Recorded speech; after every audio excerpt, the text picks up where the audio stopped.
का officer study point में हार्दिक रूप से स्वागत है।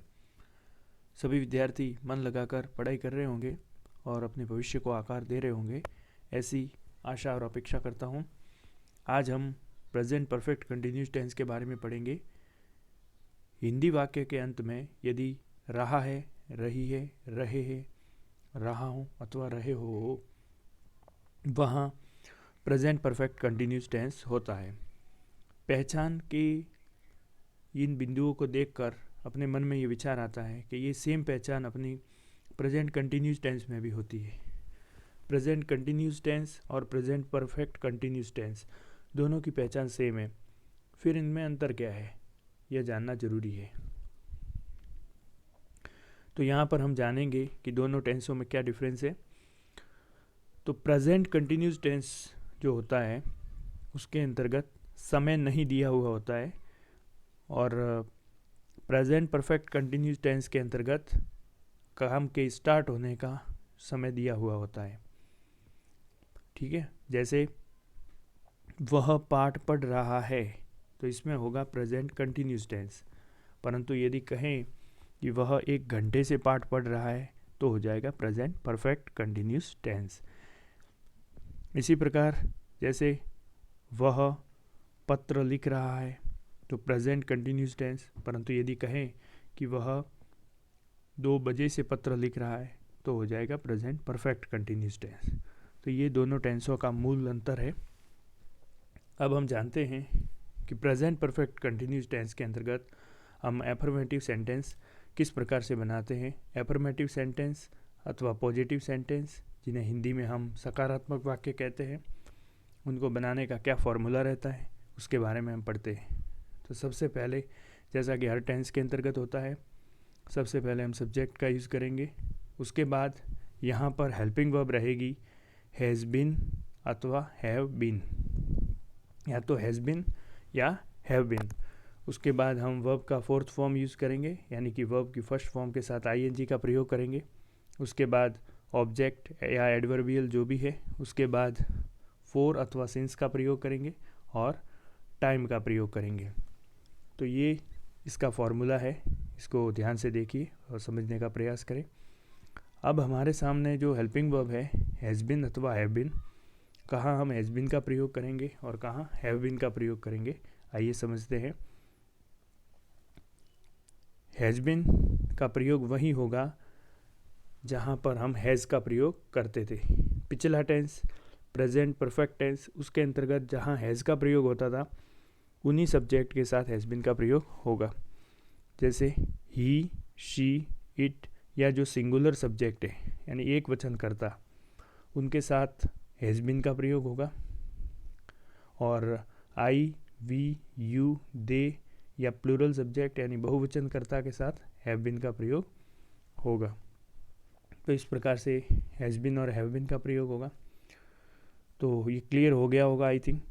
तो सबसे पहले सब्जेक्ट है, उसके बाद हेल्पिंग वर्ब और उसके बाद वर्ब की फोर्थ फॉर्म यानी वर्ब की फर्स्ट फॉर्म और आईएनजी।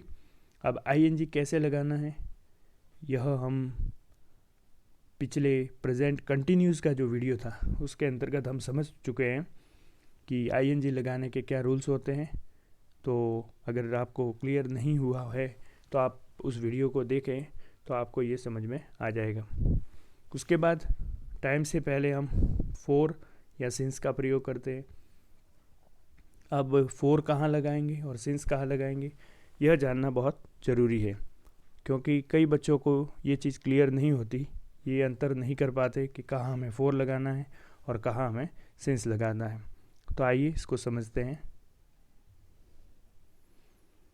ध्यानपूर्वक पढ़िएगा। देखिए, सबसे पहले हम समझते हैं फोर का प्रयोग। फोर कहाँ लगाना है, तो देखिए फोर का प्रयोग पीरियड ऑफ टाइम के पहले करना है। पीरियड ऑफ टाइम यानी कि समय की अवधि, समय की अवधि के लिए किया जाता है। इस बात को याद रखिए, पीरियड ऑफ टाइम के लिए फोर का प्रयोग होता है। अब ये पीरियड ऑफ टाइम क्या है, समय की अवधि। देखिए आगे समझते हैं। यदि वाक्य में सेकंड, मिनट, घंटे, दिन, सप्ताह, महीना, वर्ष शब्द दिए हुए हो तो फोर का प्रयोग करते हैं। ठीक है, ध्यान रखिएगा अच्छे से। सेकंड का प्रयोग हो, सेकंड जैसे कि 2 सेकंड, वह 2 सेकंड से ये कर रहा है, 2 मिनट से कर रहा है, 2 घंटे से कर रहा है, 2 दिन से पढ़ाई में लगा हुआ है या कर रहा है, इतने सप्ताह से काम कर रहा है। तो अगर ऐसे दिए हुए हो तो वहाँ हमें फोर का प्रयोग करना है। देखिए आगे बढ़कर समझते हैं इसको। जैसे लिखा हुआ है 2 घंटे से, ठीक है, तो यहाँ पर देखिए घंटे आ गया, आवर्स आ गया। यहाँ पर जैसा कि ऊपर हम देख सकते हैं कितने घंटे, घंटों की संख्या अगर आ जाए आवर, ठीक है, तो हमें क्या करना है, फोर का प्रयोग करना है, 4 2 आवर्स।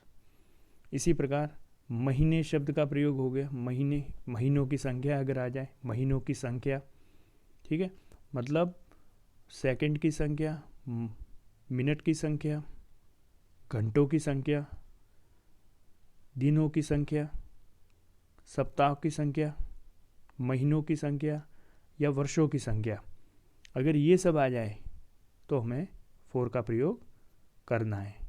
जैसे यहाँ पर आ रहा है 4 महीने से, अब महीनों की संख्या आ गई ना, तो हम यहाँ फोर का प्रयोग करेंगे, इसलिए यहाँ हो जाएगा 4 मंथ्स, फोर का प्रयोग हो गया यहाँ।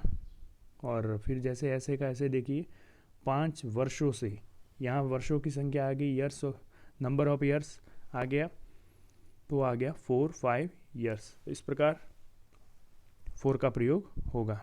कुल मिला के बात करें तो ये ध्यान रखिएगा कि जहाँ पर सेकंड, मिनट, घंटे, दिन, सप्ताह, महीना या वर्षों की संख्या दी हुई हो, ठीक है, संख्या दी हुई हो, वहाँ फोर का प्रयोग करना है।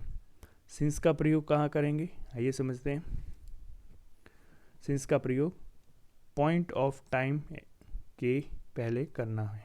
पॉइंट ऑफ टाइम यानी निश्चित समय, पॉइंट ऑफ टाइम समय का बिंदु अथवा निश्चित समय के पहले हमें सिंस का प्रयोग करना है। अब देखिए पॉइंट ऑफ टाइम क्या होता है।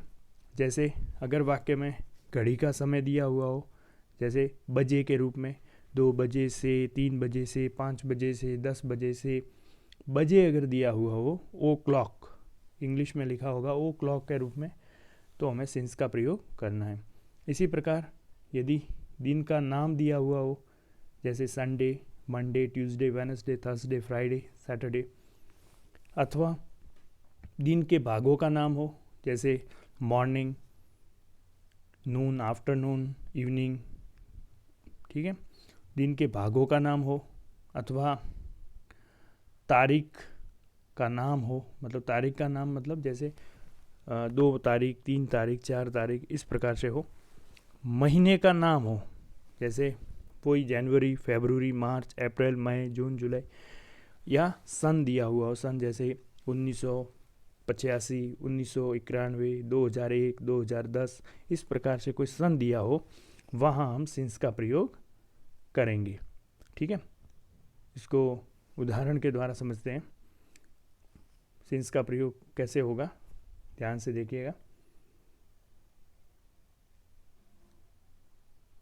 जैसे दिया हुआ है 3 बजे से, यानी घड़ी का समय है, तो हो जाएगा सिंस 3 o'clock।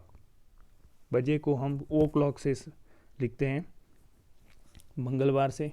अब चूंकि ये दिन का नाम है तो सिंस का प्रयोग होगा सिंस ट्यूसडे।